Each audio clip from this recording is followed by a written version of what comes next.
दोस्तों, मैं हूं प्रभात। पीसीएस शिक्षा के मंच पे आप तमाम अभ्यर्थियों का हार्दिक अभिनंदन है। आज चर्चा के मुख्य बिंदु में है पॉलिटी का लेक्चर नंबर 29। इससे पहले 28 लेक्चर्स जो है वो अपलोड किए जा चुके हैं। यदि आपने नहीं देखा है तो आप प्लेलिस्ट में जाके देख सकते हैं। पॉलिटी के इस सीरीज में हम लोग लगातार सभी आर्टिकल के ऊपर बातचीत कर रहे हैं, जिसका शुरुआत हम लोगों ने संवैधानिक विकास से किया था। मार्केट में उपलब्ध सभी टॉप क्लास के कंटेंट का यहाँ पे संदर्भ लिया जा रहा है और उसके माध्यम से यहाँ पे टॉपिक को क्लियर करने का प्रयास कर रहे हैं। सबसे बड़ी बात है कि साथ ही साथ हम लोग यहाँ पे PYQ क्वेश्चन को भी डील कर रहे हैं। तो उम्मीद करते हैं कि यह सेशन आपको पसंद आ रहा होगा, और पसंद आ रहा है तो निश्चित रूप से चैनल को भी सब्सक्राइब जरूर कर लीजिए और अपने दोस्तों के बीच में भी शेयर करते रहिए। आइए सेशन को आगे बढ़ाते हैं, चलते हैं अपने लेक्चर नंबर 29 में, जहाँ हम लोग चर्चा करने वाले हैं संविधान के एक बहुत ही महत्वपूर्ण आर्टिकल अनुच्छेद 22 की यहाँ पे चर्चा करने वाले हैं, जो कि मौलिक अधिकार का हिस्सा है। चलिए चलते हैं अपने सेशन की तरफ। यहाँ हम लोग मौलिक अधिकार की चर्चा कर रहे हैं, तो एक बार आगे बढ़ने से पहले थोड़ा सा रिकॉल करें हम लोग। तो मौलिक जो अधिकार है हमारा, जिसे हम लोग फंडामेंटल राइट कहते हैं, ये संविधान के भाग 3 के अंतर्गत आर्टिकल नंबर 12 से 35 के अंतर्गत वर्णित किया गया है। इस बात को आप लगातार याद रखेंगे। भाग 1 जो है वो क्या है, आर्टिकल नंबर 1 से लेकर 4 तक है, जहाँ भारत और उसके क्षेत्रों की बात कही गई है। आर्टिकल नंबर भाग नंबर जो 2 है वहाँ किस चीज़ की बात की गई है, तो 5 से लेकर यहाँ 11 की बात की गई है। यहाँ आप राज्य के उद्भव के बारे में बात करते हैं। आर्टिकल नंबर 3 जो है वहाँ 12 से लेकर 35 की चर्चा की गई है। इस बात को आप याद रखेंगे। आर्टिकल जो भाग 4 है हमारा, वहाँ 36 से लेकर 51 की चर्चा की गई है। भाग 4A जिसको आप कहते हैं, यहाँ पे आप मौलिक कर्तव्यों की बात करते हैं, जहाँ आर्टिकल नंबर 51A देखने को मिलेगा। और यहाँ से आप देखेंगे भाग 5 शुरू हो जाता है, जहाँ हम लोग संसद या संविधान का एक दूसरा चैप्टर शुरू हो जाता है, इसको ऐसे भी कह सकते हैं, जहाँ पे हम लोग केंद्रमंडल या केंद्रीय संसद की हम लोग बात करने लगते हैं। फिर भाग 6 में हम लोग विधायिका मतलब विधानमंडल की बात करेंगे। तो यहाँ तक ये आर्टिकल जो है काफ़ी इंपॉर्टेंट है। आइए चलते हैं 21A तक हम लोगों ने चर्चा कर लिया था इसके पिछले वीडियो में। बात करने जा रहे हैं हम लोग आर्टिकल नंबर 22 का। तो 22 आपको पता है कि ये किस चीज़ के बारे में है, तो गिरफ्तारी और निरोध से संरक्षण है, जिसे इंग्लिश में protection against arrest and detention कहा जाता है। व्यक्ति विशेष के लिए, चाहे आप एक अभ्यर्थी हों, चाहे एक सामान्य नागरिक हों, या आप देश के एक नागरिक हों, आपको ये पूरा का पूरा वीडियो जरूर देखना चाहिए, क्योंकि इसमें बहुत सारे ऐसे तथ्य दिए हुए हैं जो आपके हितों की रक्षा करते हैं। चूंकि मौलिक अधिकार आपके हितों की रक्षा ही है और उसके संबंध में यहाँ सारी चीज़ें दी गई हैं। तो आर्टिकल नंबर जो 22 है, अनुच्छेद 22 है, वो मुख्य रूप से किसके बारे में बताता है, तो मुख्य रूप से यह गिरफ्तार किए गए व्यक्ति के अधिकार और स्वतंत्रता से संबंधित है। और ये आर्टिकल नंबर 21 का ही पूरक है। 21 का पूरक कैसे है, तो 21 में कहा गया है कि गरिमापूर्ण जो जीवन है वो हर आदमी को जीने का अधिकार है। वैसे क्षेत्र में ये आर्टिकल नंबर जो 22 है वो 21 के साथ मिलाकर पढ़ा जाना चाहिए। इस बात को आप याद रखेंगे। इसीलिए आर्टिकल नंबर जो 22 है उसको 21 का क्या कहा जाता है, पूरक कहा जाता है। तो आर्टिकल नंबर 21 जहां किसी व्यक्ति के प्राण एवं दैहिक स्वतंत्रता को संरक्षित करता है, किंतु उसे विधि द्वारा स्थापित प्रक्रिया के अनुसार अपने प्राण एवं दैहिक स्वतंत्रता से वंचित किया जा सकता है।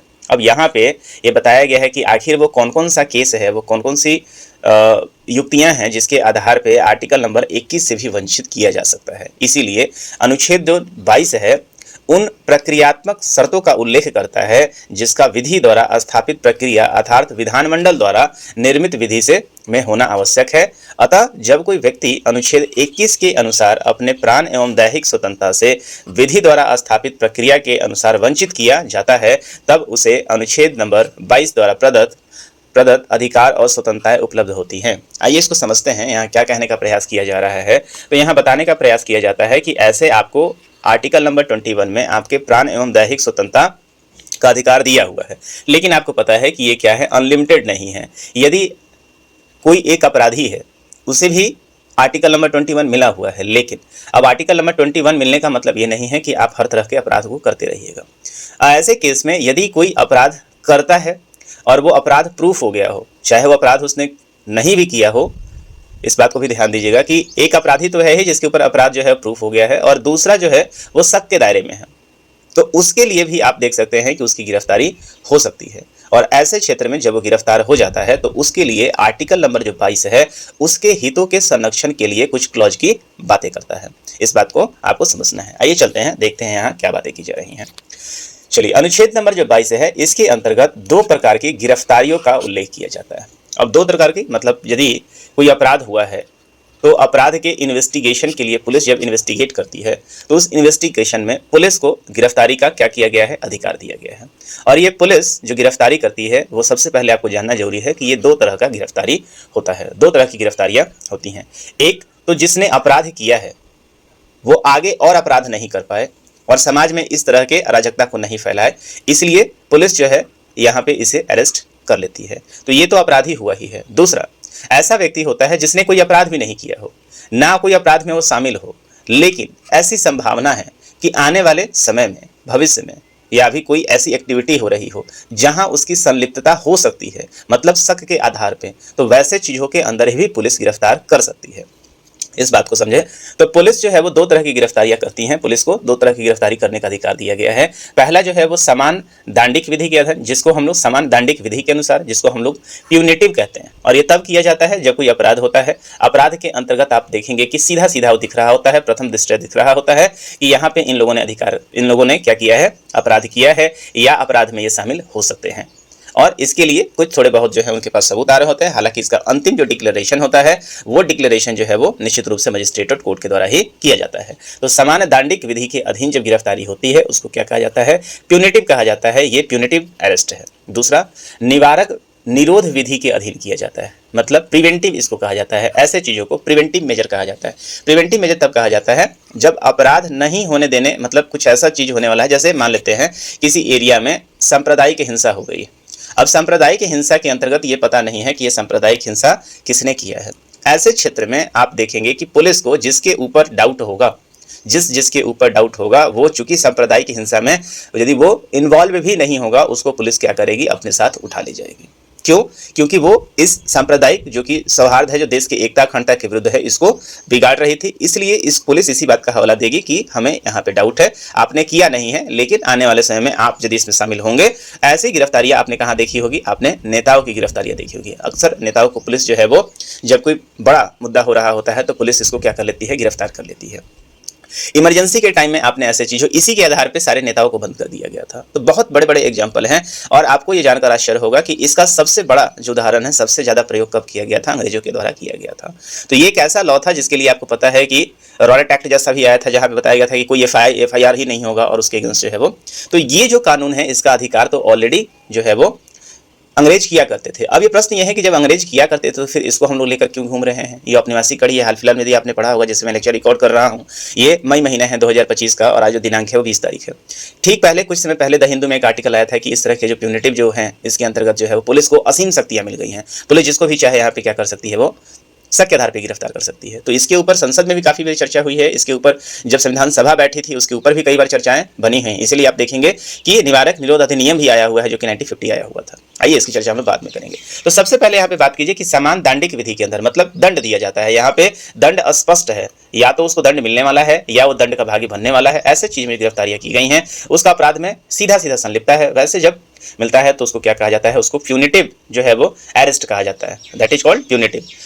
तो आर्टिकल नंबर जो 22 है, उस आर्टिकल नंबर 22 को मुख्य रूप से 7 भागों में बांटा गया है। इसके सब क्लॉज जो है 7 सब क्लॉज हैं, 1 से लेकर 7 तक जो है वो सब क्लॉज हैं। और इन सारे सब क्लॉज में आप देखेंगे कि सारे के सारे सब क्लॉज में अलग अलग वर्णन किया गया है। जहां पे आर्टिकल नंबर 22 के 1 और 2 में आप देखेंगे कि सामान्य जो अनुच्छेद 22 है उसके खंड 1 और 2 में सामान्य दंड विधि के अधीन गिरफ्तारियां तथा प्रक्रिया के बारे में बताया गया है। तो 1 और 2 जो है वो किसके बारे में चर्चा करता है, प्यूनिटिव डिटेंशन के बारे में बात करता है। वहीं आप देखेंगे कि खंड बी और 3, मतलब 3 से लेकर जो है वो 7 के अंतर्गत, खंड 3 से 7 जो है वो निवारक निरोध के अधीन गिरफ्तारियां एवं प्रक्रिया के बारे में बताता है।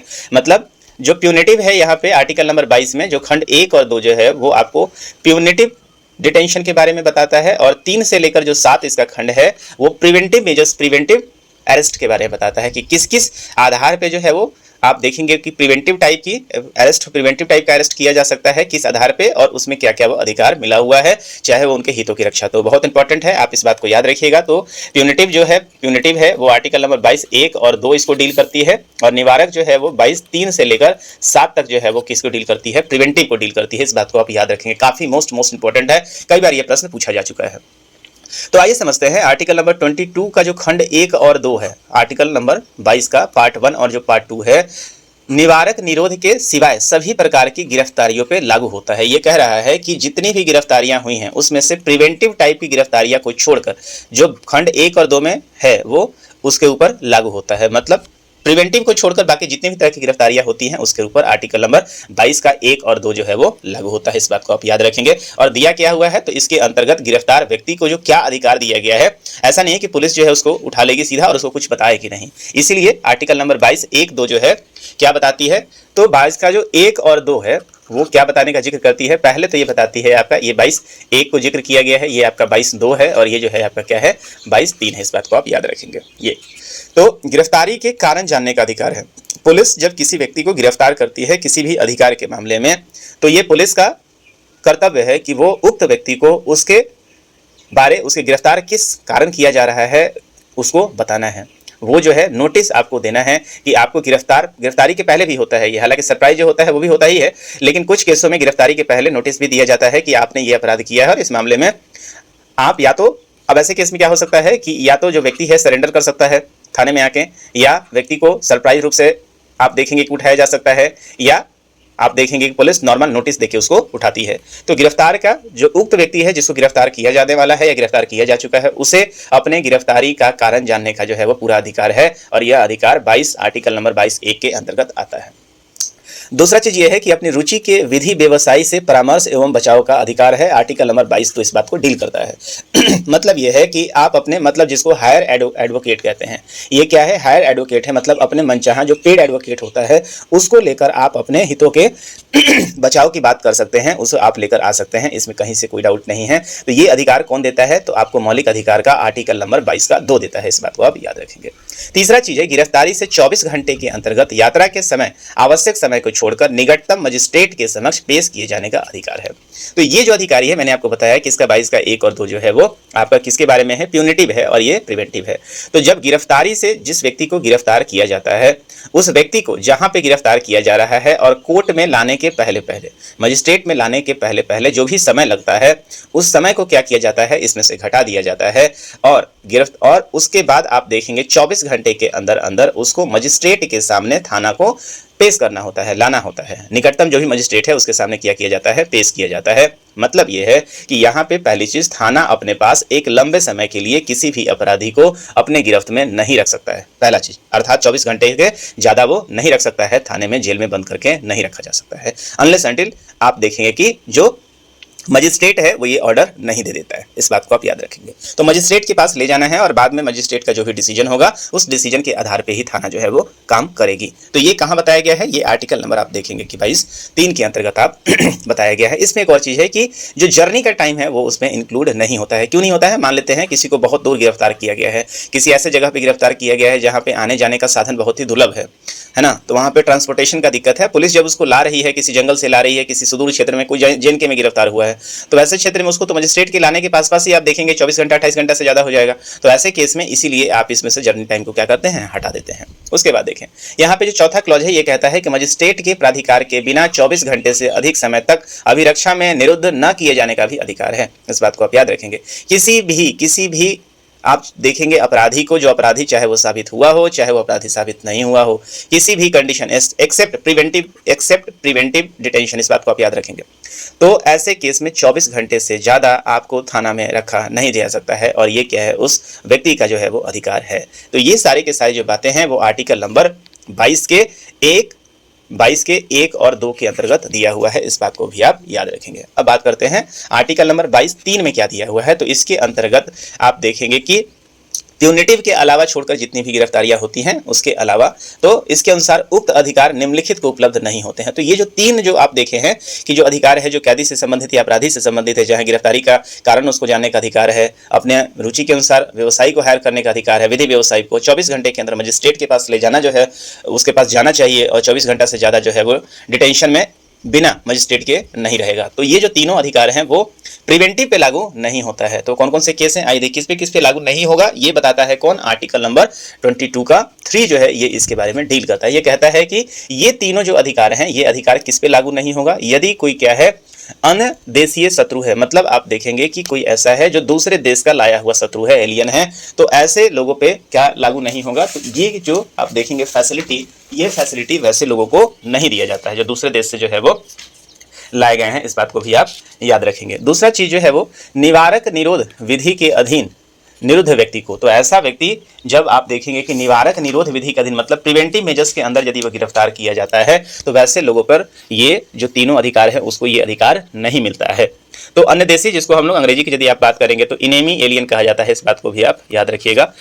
इस चीज को इनेमी एलियन कंट्री आप इसको कह सकते हैं, जो अन्य देशीय शत्रु हो, मतलब अन्य देश से उसको गिरफ्तार किया गया हो, दूसरे देश का हो। और निवारक निरोध विधि के अधीन निरुद्ध व्यक्ति, मतलब ऐसा व्यक्ति जिसको प्रिवेंटिव मेजर्स के तौर पर गिरफ्तार किया गया हो, उसको भी ये तीन जो है वो अधिकार नहीं मिलेंगे। तो अब जो प्रिवेंटिव मेजर के अंतर्गत जो लोग गिरफ्तार हुए हैं, उनके पास क्या क्या अधिकार हैं, इस चीज के बारे में, और वो प्रक्रिया क्या होगी जिसके आधार पर वो गिरफ्तार किए जाएंगे, तो इसका जिल कहाँ किया हुआ है, ये इसके खंड 4 से लेकर 7 में किया हुआ है। आइए समझते हैं क्या है यहाँ पे। तो अनुच्छेद 22 खंड 4 से 7 निवारक निरोध के बारे में है। निवारक निरोध कानून लोकतांत्रिक प्रणाली के प्रतिकूल होने के कारण भारतीय संविधान के अलावा विश्व के अन्य किसी जनतांत्रिक संविधान का अंग नहीं है। मोस्ट ये इंपॉर्टेंट फैक्ट है, इस बात को आप याद कीजिएगा। जैसा कि मैंने बताया कि औपनिवेशिक मूल्यों का ये क्या करता है, परिचय देता है, और इसको निरस्त करने की कई बार बात कही गई है, क्योंकि ये कारण नहीं बताता है। पुलिस उसको सीधा कहेगी कि आपसे खतरा था इसलिए हमने उठा लिया है, और ऐसे केस में बिना कुछ बताए हुए आपको 3 महीने के लिए जो है वो जेल में डाल दिया जाएगा। इस बात को आप याद रखेंगे। इसीलिए ये विश्व के अन्य किसी भी लोकतांत्रिक देशों में ये कानून जो है वो लागू नहीं है। एक तरीके का जैसे रॉलेट एक्ट आया था, इस तरीके का ये एक्ट है, काला कानून आप कह सकते हैं इसको। सामान्यतः विश्व के अन्य देशों में केवल आपातकाल में निवारक निरोध की व्यवस्था लागू की जाती है, किंतु भारतीय संविधान आपात और शांति दोनों समय निवारक निरोध की व्यवस्था करता है। बहुत ही बड़ा फैक्ट है ये। तो जो अन्य देश है वहां पे इस तरह के कानून को कब लाया जाता है, जब वहां पे इमरजेंसी लगी हुई होती है, नेताओं को गिरफ्तार कर लिया जाता है बिना कारण बताए हुए। उसी तरीके से भारत में लेकिन ये केवल इमरजेंसी के नहीं बल्कि नॉर्मल टाइम में भी आप देखेंगे, शांति के समय में भी ये किया जाए। और ये आप देखेंगे कि जो सत्ताधारी दल होता है उसके लिए एक बहुत बड़ा वेपन होता है। उनके इशारों पे आप नोटिस करेंगे कि पुलिस जो है वो उक्त व्यक्तियों को लगातार गिरफ्तार कर लेती है। इलेक्शन में खासकर जिससे खतरा होता है उसको इलेक्शन में आप देखें कि इनसे अपराध होने का संभावना है, उसके आधार पर इनको गिरफ्तार कर लिया जाता है। भारत में इसे संवैधानिक दर्जा प्रदान करने का उद्देश्य समाज विरोधी और देश की एकता, अखंडता और सुरक्षा को खतरा पहुंचाने वाले तत्वों को नियंत्रित करना है और एक निवारणात्मक कार्रवाई है।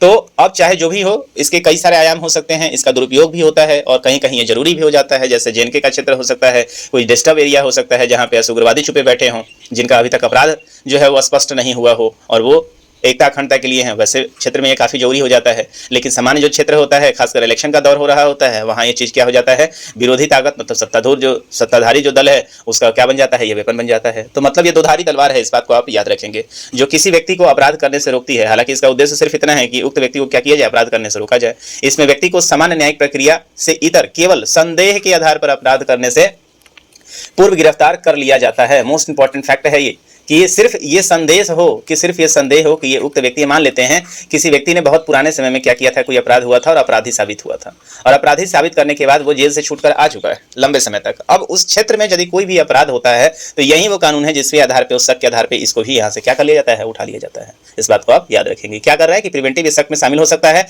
हालांकि वो नहीं है, लेकिन ऐसे क्षेत्र में है कि जब कोई बड़ा इलेक्शन हो रहा होता है या कोई बड़ा आप देखेंगे कि आयोजन हो रहा होता है जहां पुलिस चाहती है कि यहाँ पे लॉ मेंटेन रहे, वैसे क्षेत्र में इसी कानून का प्रयोग करके पुलिस इन सारे लोगों को क्या करती है, उठा सकती है। इस बात को याद रखेंगे। तो अनुच्छेद 22(4) तथा 22(5) के अंतर्गत निवारक निरोध के अंतर्गत गिरफ्तार व्यक्ति के संबंध में न्यू प्रावधान है। अब इन गिरफ्तार व्यक्तियों को कौन कौन सा अधिकार दिया गया है, इसके बारे में कहाँ जिक्र है, 22(4) और 22(5) में दिया हुआ है। क्या क्या चीज है, तो सामान्यतः निवारक निरोध के अधीन गिरफ्तार व्यक्ति 3 माह तक निरोध किया जा सकता है। तो मैक्सिमम जो इसका डिटेंशन है वो 3 महीने के लिए है। हालांकि इसके ऊपर भी कंडीशन अप्लाइड है। कंडीशन किस तरीके का होगा इसके बारे में हम आगे पढ़ेंगे। तो प्रिवेंटिव मेजर्स के अंतर्गत यदि प्रिवेंटिव डिटेंशन किसी का हुआ है तो मैक्सिमम 3 महीने तक जो है पुलिस उसको बिना कारण बताए हुए आप देखेंगे गिरफ्तार कर सकती है। हालांकि गिरफ्तारी के बाद गिरफ्तार व्यक्ति को यथाशीघ्र गिरफ्तारी का आधार या ग्राउंड बताया जाएगा। गिरफ्तार करते समय तो नहीं बताया जाएगा, लेकिन लाने के बाद जो है उसको गिरफ्तारी का आधार बताया जाएगा कि आपको किस आधार पर गिरफ्तार किया गया है। गिरफ्तारी आदेश के विरुद्ध अभ्यावेदन रिप्रेजेंटेशन का अवसर भी दिया जाएगा और उसे अपने वकील के द्वारा या अपने एगेंस्ट जो उसके इम्प्लीकेशंस लगे हैं उसके एगेंस्ट में क्या कर सकता है, अपना प्रतिवेदन देने का भी अधिकार दिया जाएगा, मतलब उसके एगेंस्ट में एप्लीकेशन दायर कर सकता है। तो ये जो 3 अधिकार हैं, ये 3 अधिकार किसको दिया गया है, जो प्रिवेंटिव मेजर्स के अंतर्गत गिरफ्तार किए गए हैं। परंतु निवारक निरोध के अधीन गिरफ्तार व्यक्ति निम्न 2 दशाओं में 3 माह से अधिक अवधि तक निरुद्ध किया जा सकता है। लेकिन कुछ ऐसे भी कंडीशन है जहां पे ऐसे व्यक्ति को 3 महीने से भी ज्यादा तक गिरफ्तार करके रखा जा सकता है। वो क्या है, तो समानता निवारक निरोध के अधीन गिरफ्तार व्यक्ति 3 माह से तक निरुद्ध किया जा सकता है। गिरफ्तार व्यक्ति को यथाशीघ्र गिरफ्तारी के आधार बताने होंगे। तो ये सब चीज़ तो हम लोगों ने यहाँ पे देख लिया है, लेकिन वो 3 कंडीशन क्या है, जबकि तो वो 3 कंडीशन है निवारक निरोध के अधीन गिरफ्तार व्यक्ति को 2 दशाओं में 3 महीने से अधिक अवधि तक निरुद्ध किया जा सकता है। तो कौन कौन सा 2 दशा है, इस बात को देखें। पहला, जबकि उच्च न्यायालय दैट इज हाई कोर्ट के न्यायाधीश की अध्यक्षता में गठित सलाहकार बोर्ड की राय में ऐसे निरोध के लिए पर्याप्त कारण हो। यदि 3 महीने से ज्यादा पुलिस को किसी को डिटेन करना है तो उसके लिए हाई कोर्ट में एक बोर्ड बैठेगी और बोर्ड में उनकी अध्यक्षता में जो सलाहकारी बोर्ड होगी वो इस बात को स्पष्ट करेगी कि इनको और भी ज्यादा समय के लिए डिटेन करने की आवश्यकता है, नहीं तो एकता और अखंडता को क्या होगा, खतरा हो सकता है। और उसके लिए पर्याप्त जो है वो कारण है और वो कारण जुडिशियरी ही देगी, जुडिशियरी ही उसको अप्रूव करेगी, ना कि पुलिस उसको अप्रूव करेगी। दूसरा, ऐसा व्यक्ति संसद द्वारा इसके बारे में निर्मित विधि के अधीन गिरफ्तार किया हो। तो मतलब ऐसे जो केस हैं वो संसद के द्वारा ही निर्मित विधि के अंतर्गत उसको गिरफ्तार किया गया हो, उसी व्यक्ति को 3 महीने से ज्यादा प्रिवेंटिव डिटेंशन के अंतर्गत रखा जा सकता है। मोस्ट इंपॉर्टेंट ये फैक्ट है, इसको समझते चलिएगा। आगे बात करते हैं, अनुच्छेद 22(7) के तहत संसद निम्न के संबंध में भी विधि बना सकती है। तो आपको पता है संसद को विधि बनाने का अधिकार है, तो वो किन किन परिस्थितियों 22(7) है वो संसद को विधि बनाने का करता है, और किस किस क्षेत्र में संसद जो है वो विधि बना सकती है, तो उस बात को देखें जरा। तो किन परिस्थितियों तथा किन मामलों में किसी व्यक्ति को सलाहकार बोर्ड की राय के बिना 3 माह से अधिक अवधि तक निवारक निरोध के अधीन निरुद्ध किया जा सकेगा। तो संसद इस बात के ऊपर कानून बना सकता है कि कुछ ऐसे परिस्थिति हो जहां 3 माह से अधिक उक्त व्यक्ति को अपराध को रोकने के सिलसिले में क्या किया गया हो, गिरफ्तार किया गया हो। मतलब जो 3 महीने से ज्यादा रोकने का जो कानून है उसके लिए संसद कानून बना सकती है। तो संसद को ये कानून बनाने का अधिकार दिया गया है। वो क्या कंडीशंस होंगे, वो कंडीशन कौन डिफाइन करेगी, वो संसद डिफाइन करेगी, और इसके ऊपर संसद अपना कानून बना सकती है। इस बात को भी आप याद रखेंगे। दूसरी चीज, सलाहकार बोर्ड द्वारा राय देने के लिए की जाने वाली जांच में अपनी जानने वाली प्रक्रिया क्या होगी, मोस्ट इंपॉर्टेंट है। तो सलाहकार बोर्ड द्वारा राय देने के लिए की जाने वाली जांच में अपनाई जाने वाली प्रक्रिया क्या होगी, इसको लेकर भी आप देखेंगे कि क्या है, इसको जो है हमारा संसद कानून बना सकती है। निवारक निरोध विधि के अधीन कोई व्यक्ति किन मामलों में कितनी अधिकतम अवधि तक निरुद्ध किया जा सकता है, इसका भी संसद कानून बना सकती है। और संसद द्वारा अपनी इस शक्ति के प्रयोग में निम्नलिखित अधिनियम पारित किए गए हैं। तो समय समय पे संसद द्वारा इसके लिए, इसको डिफाइन करने के लिए कि 3 महीने से ज्यादा प्रिवेंटिव के अंतर्गत जो गिरफ्तारियां की जाती हैं वो कौन कौन से कंडीशन होंगे जिसके अंतर्गत किसी उक्त व्यक्ति को 3 महीने से ज्यादा समय तक गिरफ्तार किया जा सकता है प्रिवेंटिव डिटेंशन के अंतर्गत। और संसद के द्वारा समय समय पर कई सारे कानून बनाए गए हैं, पारित किए गए हैं। उन्हीं में से कुछ हैं, जरा देखिए यहाँ पे। तो पहला देखिए यहाँ पे निवारक निरोध अधिनियम है जो कि 1950 में लाया गया था। तो आपको पता है कि पूरे संविधान सभा इसके अगेंस्ट में थी, इसको लाना नहीं चाह रही थी, लेकिन उनको पता था कि कुछ ऐसे समय होंगे जहाँ पे इसको लागू करने की जरूरत होगी, क्योंकि देश में अभी ये जो है विविधताओं का देश है और यहाँ पे बहुत सारे ऐसे लोग होंगे जो इसके हार्मोनी को खराब करने का प्रयास करेंगे, खासकर सांप्रदायिक तनाव के केस में। तो वैसे केस में आप देखेंगे कि निवारक निरोध अधिनियम 1950 लाया गया था, प्रिवेंटिव डिटेंशन एक्ट 1950 लाया गया था। इसमें संसद द्वारा यह पारित किया गया कि यह अधिनियम 31 दिसंबर 1969 तक प्रवर्तन में रहेगा। इसके अंतर्गत नजरबंदी अवधि 1 वर्ष की थी। अब जरा देखिए, मोस्ट इंपॉर्टेंट ये देखिए, हालांकि आप देखेंगे कि जब ये लाया गया था तो इसको कहा गया था कि अगले 1 साल में ही समाप्त कर दिया जाएगा, लेकिन ऐसा हुआ नहीं। ये 1950 का जो लॉ है 51 के बदले ये 16 साल तक जो है वो एग्जिस्टेंस में रहा।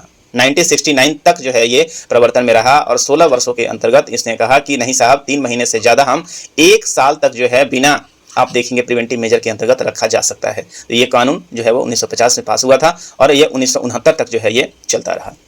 आगे देखते हैं, आंतरिक सुरक्षा व्यवस्था अधिनियम 1971। तो इसको लाया गया था 1971 में, जो कि आंतरिक सुरक्षा का हवाला देते हुए इसको maintenance of internal security Misa कहा जाता है। मीसा ये काफ़ी, आप देखेंगे कि काफ़ी ये पॉपुलर एक्ट रहा है। आपने सुना होगा कि प्रसिद्ध जो पॉलिटिशियन हैं श्रीमान लालू यादव, तो लालू यादव के जो पुत्री का नाम है वो क्या रखा गया था, मीसा रखा गया था। ये इसी एक्ट के आधार पर रखा गया था। 1917 का जो है ये एक्ट है। तो निवारक निरोध अधिनियम जो कि 1969 में समाप्त कर दिया गया, उसी के स्थान पर 7 मई 1971 को उसी को परिवर्तित किया गया और नया ये लाया गया। 7 मई 1931 को यह अधिनियम राष्ट्रपति के द्वारा अध्यादेश द्वारा लागू किया जाता है, जिसके बाद में जून 1971 से इसे कानूनी दर्जा प्राप्त हो जाता है। और इसके तहत किसी व्यक्ति को परामर्शदाता मंडल के परामर्श के बिना आपातकाल में 21 माह तक नजरबंद किया जा सकता है। ये उससे भी ज्यादा खतरनाक है। इस बात को आप देखें कि अभी तक तो सलाहकारी बोर्ड ये डिसीजन देती थी कि 3 महीने से ज्यादा रखना है तो किस कंडीशन में रखना होगा। अब यहाँ पे ये कह दिया गया है कि यदि इमरजेंसी का समय चल रहा हो और इस इमरजेंसी के समय में आप परामर्शदाता बोर्ड के बिना ही आपातकाल की स्थिति में 21 महीने तक जो है आप देखेंगे कि नजरबंद किया जा सकता है। आपको पता है कि 1975 जो है जब इमरजेंसी लगा तो इंदिरा गांधी जी ने इसी कानून का प्रयोग करते हुए लाखों आप कहेंगे कि नेताओं को इसके अंतर्गत जो है वो जेल में डाल दिया था। और ये 21 माह वाला ही यहाँ पे लागू हुआ था और इसीलिए ये मीसा जो है वो बड़ा पॉपुलर हुआ था और इसी के आधार पे कई लोगों ने अपनी बच्चियों का नाम जो है वो मीसा रख दिया था, है ना। इस बात को आप याद रखेंगे। और 1977 में आप देखेंगे कि वापस में क्या होती है, जनता दल की सरकार बनती है, कांग्रेस की सरकार गिर जाती है और सरकार जब आती है तो आपको याद होगा कि इन सारे कानूनों को क्या कर देती है, समाप्त कर देती है 78 में। और इसीलिए 44th अमेंडमेंट 1978 के माध्यम से आप देखेंगे कि इस कानून को क्या कर दिया जाता है, निरस्त कर दिया जाता है, जिसके अंतर्गत बिना बोर्ड के सलाह के 21 माह तक बंद करने का जो है वो कानून दिया हुआ था। तो ये रहा आपका, ये दूसरा पास हुआ था। तीसरा आप देखेंगे विदेशी मुद्रा संरक्षण और तस्करी निवारण अधिनियम 1974,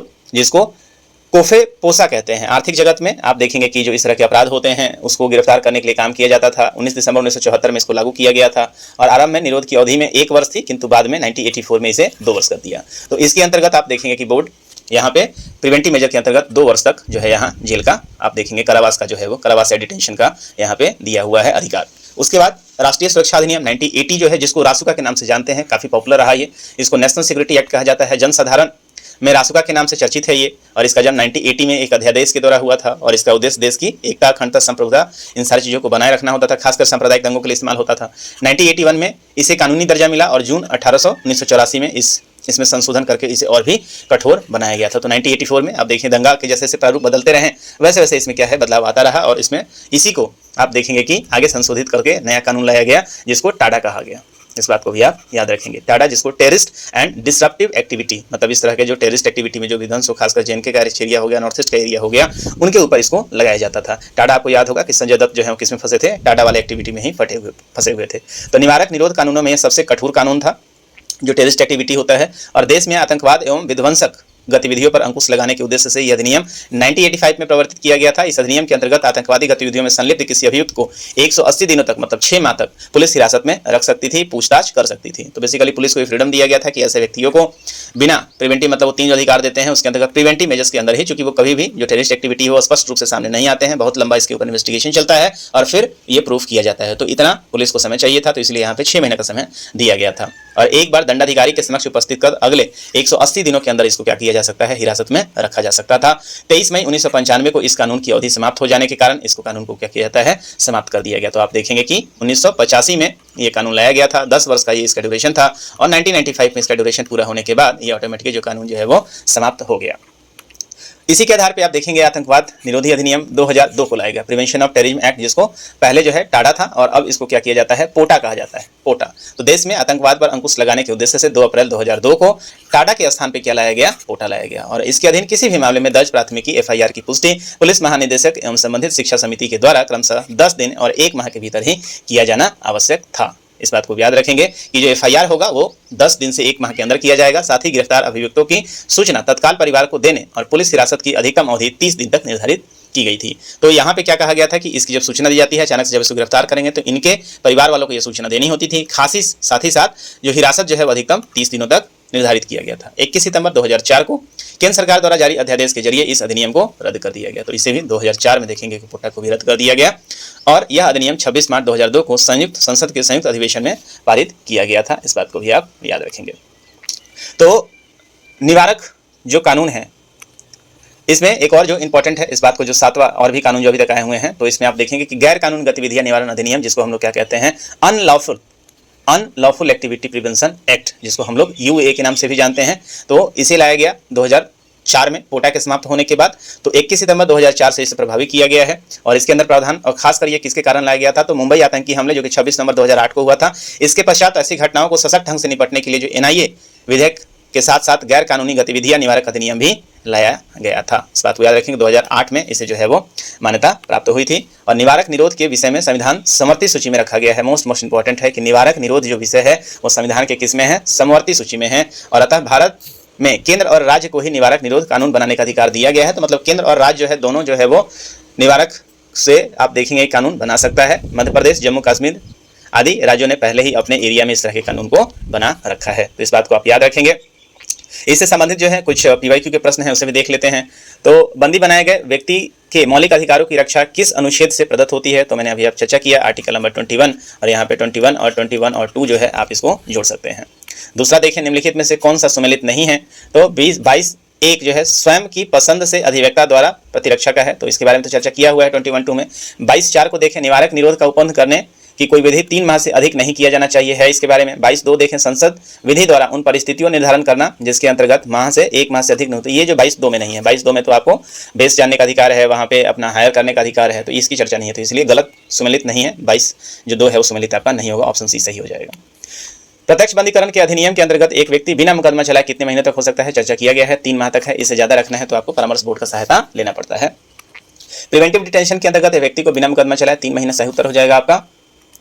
निम्नलिखित कथनों पर विचार कीजिए। भारत के संविधान के अनुसार केंद्र सरकार का एक दायित्व है कि वह राज्यों को आंतरिक विक्षोभ से बचाए। इसे पूछा है, तो निश्चित रूप से यदि आप पढ़े होंगे तो इमरजेंसी के अंतर्गत आप देखेंगे आर्टिकल नंबर 355 के अंतर्गत इस बात का जिक्र किया गया है कि जो ये केंद्र का काम होता है किस तरह के जो आक्रमण है उससे बचाने का बात किया गया है। तो ये जो आपका है वो स्टेटमेंट सही है। भारत का संविधान राज्य को निवारक निरोध में रखे जाने रहे व्यक्तियों को विधिक काउंसलिंग उपलब्ध कराने की छूट प्रदान करता है। तो ये स्टेटमेंट आप देखेंगे कि ये जरूरी नहीं है, इस बात को याद रखेंगे। दूसरा चीज है, आतंकवाद निवारक अधिनियम 2002 के अनुसार पुलिस के समक्ष अभियुक्त की संस्वीकृति को साक्ष्य के रूप में प्रयुक्त नहीं किया जा सकता है। तो इसमें से क्वेश्चन पूछ रहा है कौन सा सही है, तो यहाँ पे केवल पहला ऑप्शन जो है आपको सही नजर आ रहा है, तो केवल एक जो है वो सही हो जाएगा। इसको कब पूछा गया है? तो याद रखिएगा 2023 में आईएएस के एग्जाम में पूछा गया है। आइए चलते हैं आगे हम लोग। तो भारत के संदर्भ में निम्नलिखित कथनों पर विचार करना है। ये आईएएस 2021 का क्वेश्चन है ये। जब एक कैदी पर्याप्त आधार प्रस्तुत करता है तो ऐसे कैदी को पैरोल मना नहीं किया जाता है, क्योंकि वह उसके अधिकार के मामला बन जाता है और कैदी को पैरोल पर छोड़ने के लिए राज्य सरकार के अपने नियम हैं। तो कौन सा कथन आपका यहाँ पे सही है ये आपको बताना है। तो देखिए, पैरोल जो होता है क्या होता है, एक तरीके का ऐसा कैदियों को एक ऐसा अधिकार दिया गया है जहाँ पे कुछ ऐसी स्थिति बन जाती है जब उनके परिवार में किसी का डेथ हो जाता है या उसके घर में बेटी की शादी हो या कुछ इस तरह की चीज़ें हों, तो उसमें या स्वास्थ्य जब खराब हो रहा होता है तो वैसे केसों में क्या किया जाता है कि पैरोल छुट्टी इनको दी जाती है, और वो कौन कहलाता है? पैरोल कहलाता है। और इसमें राज्य सरकार के अपने अपने नियम होते हैं। तो ये इस बात को याद रखेंगे। स्टेटमेंट जो है, स्टेटमेंट के यदि आधार पर देखेंगे तो केवल 2 जो है यहाँ पे जो है वो सही हो जाएगा, इस बात को याद रखेंगे। तो ये राज्य के अपने अपने नियम है। ये स्टेटमेंट जो है आपका पैरोल, तो कैदी को पैरोल मना नहीं किया जा सकता, ऐसा बात नहीं है। कुछ ऐसे अपराध होते हैं जहाँ पे पैरोल में भी मना किया जा सकता है, भले वो अपना साक्ष्य दिखाए, लेकिन ये मामला माना जाता है कि जब वो ऐसे इंटेंसिव अपराध में शामिल होने का संभावना है जहाँ पे जो सद्भाव है, देश का एकता अखंडता प्रभावित होगा, तो वैसे केस में इसको मना किया जा सकता है। आगे देखते हैं। तो ये जो क्वेश्चन है इससे पीवाईक्यू रिलेटेड क्वेश्चन थे। तो इस तरीके से आर्टिकल नंबर 22 को हम लोगों ने बहुत ही शानदार तरीके से समाप्त किया है। यदि आपको लगता है कि ये सेशन जो है आपके लिए काफ़ी कारगर रहा है और काफ़ी अच्छा रहा है, तो निश्चित रूप से आप इस चैनल को भी सब्सक्राइब जरूर कर लें और अपने दोस्तों के बीच में भी इसको शेयर करें। तो आज के सेशन में इतना ही। मिलेंगे आपसे अगले सेशन में, जहां हम लोग आर्टिकल नंबर 23 और 24 की बात करेंगे। तो यहाँ से हमारा जो है स्वतंत्रता का जो अधिकार का आर्टिकल था, जो आर्टिकल नंबर 19 से लेकर 22 तक डील करता था, उसको हम लोगों ने समाप्त कर लिया है। तो इसी के साथ इस सेशन में इतना ही। मिलेंगे आपसे अगले सेशन में, तब तक के लिए साइनिंग ऑफ। दिस इज प्रभात। जय हिंद।